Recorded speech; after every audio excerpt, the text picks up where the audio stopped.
Et oui, parce qu'il n'y a pas que le Covid qui fait parler sur Twitter. Depuis quelques jours, des défenseurs des animaux et des associations comme la SPA dénoncent les propos du président de la Fédération nationale des chasseurs, Willy Schren. Pourquoi ? Parce que dans un live sur le site chasson.com, il s'attaque aux ravages causés par les chats sur la faune sauvage. Il y a trop de chats. Il y a les chats des maisons qui se promènent partout, il y a tous les chats qui reviennent à l'état sauvage, mais à un moment, on va devoir finir par agir sur le chat. Et effectivement, le piégeage du chat à plus de 300 mètres de toute habitation, ce serait une bonne chose.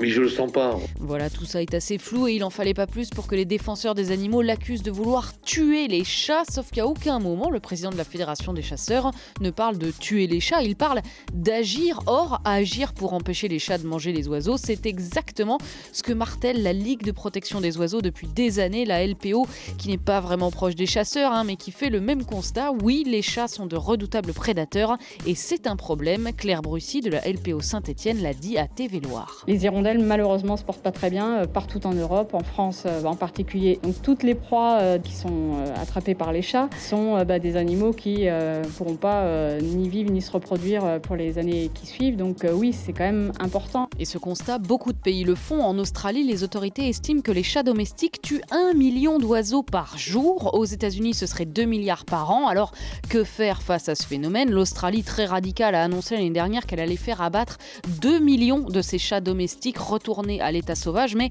en France, ce n'est pas ce que propose la Ligue de protection des oiseaux. La LPO prône plutôt la stérilisation des chats, l'installation de répulsifs près des endroits où nichent les oiseaux et puis cette solution astucieuse suggérée par Julien Pestre, vétérinaire. La petite clochette sur le collier, par exemple, ça peut permettre d'effrayer un petit peu les animaux quand ils s'en approchent. Tout ce qu'on peut essayer de faire, c'est de limiter les chances qu'il a d'attraper des proies. Voilà, c'est pratique pour faire fuir les proies, mais aussi pour bien montrer à un chasseur que votre chat n'est pas sauvage. Enfin, un dernier point, en France, on n'a pas de chiffre précis sur le nombre d'oiseaux tués par des chats. On n'a pas non plus de chiffre d'oiseaux tués par les chasseurs. En revanche, on sait que lors de la saison de chasse 2019-2020, 8 personnes sont mortes des suites d'accidents de chasse.